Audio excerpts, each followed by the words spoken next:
I'm holding my stomach in. All right, we're here with the in his second year, the head man Year in two. charge.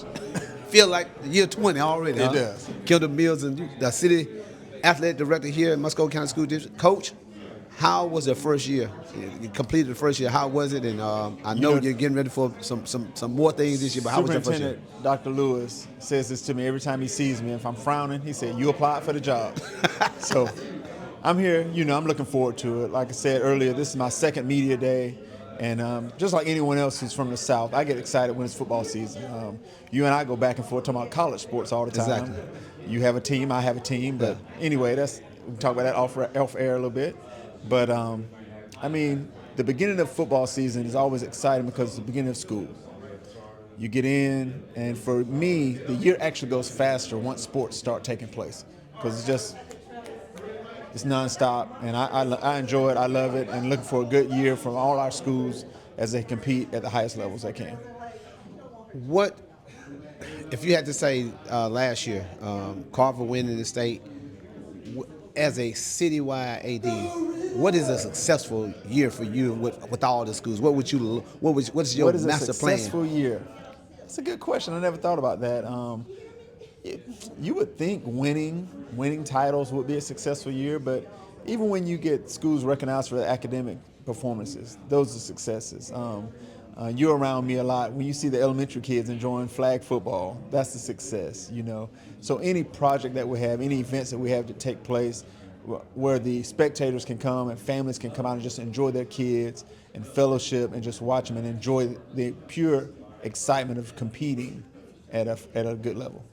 Coach, I know one of the questions I posed last week on social media was you go right across the water and the heat index. I mean, you talk about the heat index over here. What is it, 92, they have to go inside. You have to go inside. 92 to go inside. What would it take for the city, the school district, for us to possibly get maybe 2 or 3 indoor facilities that our schools will share? Because I know there's no way possibly we'll be able to get one for each school. What is that? Something might be in the plan, or is that what would it take for that to happen? Because I think sometimes it's a disadvantage when the kids have to go inside and go into a gym to try to get it in. I'm not sure what that would take. A lot of taxpayers' dollars to get that passed through the board, through the commissions. We definitely have land and some facilities that could be excellent spots for something of that statue. Actually, AD and myself were speaking earlier about the Sun Chevrolet. The lot that's empty right now will be an excellent spot to build something indoors for our athletes. But how would you split it? How do you share it? Who gets to go there? The organizational side of the logistics would be not a nightmare, but it would be different. It'll be different. Because you would have to have someone there, from 4 o'clock to 10 o'clock at night. Exactly. To work. So those things have to be discussed, but that's not on the table right now. We talk about it in the community, but there's nothing coming to my office or the board to discuss anything like that in the near future. I talk to y'all all the time about the recruiting and process and everything here. With the new rules, Georgia High School Association, do you think that's going to slow up things for us kids being able to jump from school to school? It has. I was at a conference this weekend, and GHSA shared the numbers with us. And they're not half, but the number of eligible players is dropping when it comes to eligibility as far as Form Bs or transfers. Last year they said that it was, before the new rule took effect in the month of July, it was over 2,000 transfers out there. Well, this year in July it was like 800. So the numbers have dropped tremendously based on the new rules and the specifications of those transfers to become eligible. So you got parents actually probably walking in schools and they see what all the documentation they got to turn in, they just walk right back out. Got it. Coach, if you had to say, let's talk about playoffs. I did a lot of ranting last year to the Carver fans.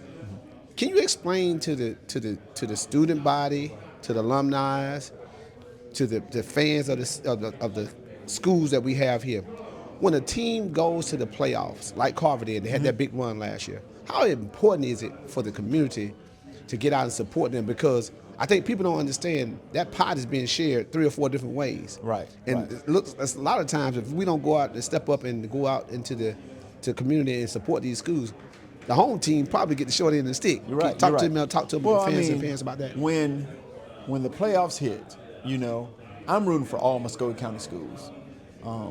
My affiliation to Hardaway is over, so now in this position, I root for Muskogee County. And when you do have a team or 2 or 3 teams making deep runs, why not support them? Regardless of your affiliation to a high school, your kid may go to a different school, but it's almost like the SEC. And you and I joke about this. Yeah. I root for the SEC. When my team loses, I still root for the SEC to be the national champ. So, in that frame of mind, that's where I look at supporting us. And sometimes it means getting off work early, it means traveling, but you got to show up. Almost like the Lions took 3 buses to a championship game. Exactly. You guys got to show up and support your team and your community.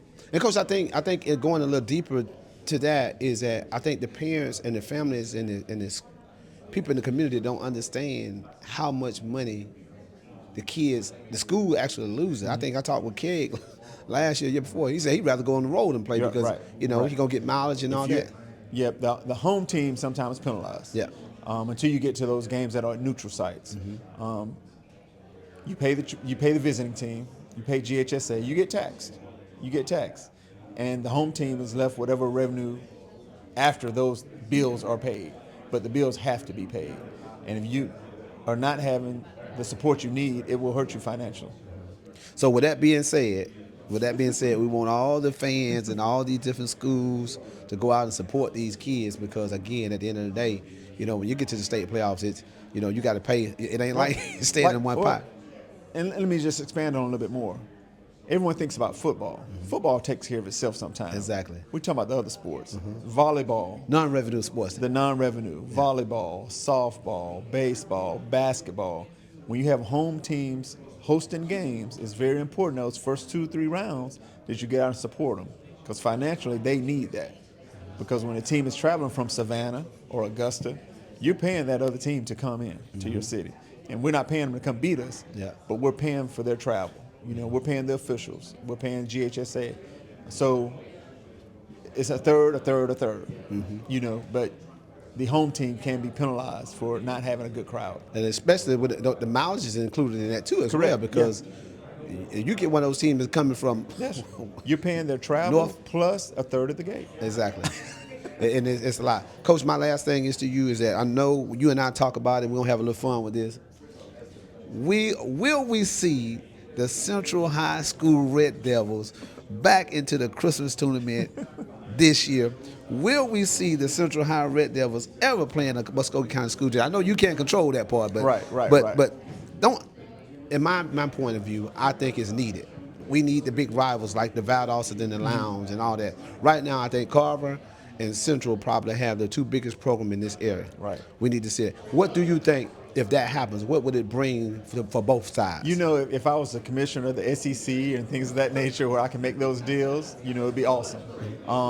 For my position, I'm literally, you have to lean on the administrators at the schools because they're the ones that can make it happen. Those athletic directors on site and those principals are the ones that make those deals and they can make it happen. So if we can sit at a table and make it work, let's make it work. When you and I were growing up, you could buy a team out. Yep. You could pay somebody. You could split the gate. Of course, nowadays you got younger coaches and younger administrators. They're not worried about that kind of stuff. But we'll see. We'll see. Again, Kendall Mill's second year in his tenure as a city athletic director, and he's done a great job and looking forward to doing a good job again this year. Coach, whatever you need, let us know, and we look forward to kickoff. Absolutely. 21st, Columbus versus Jordan High School. Yep. We'll be there. Thank you so much. Thank you, Appreciate Coach. Thank you.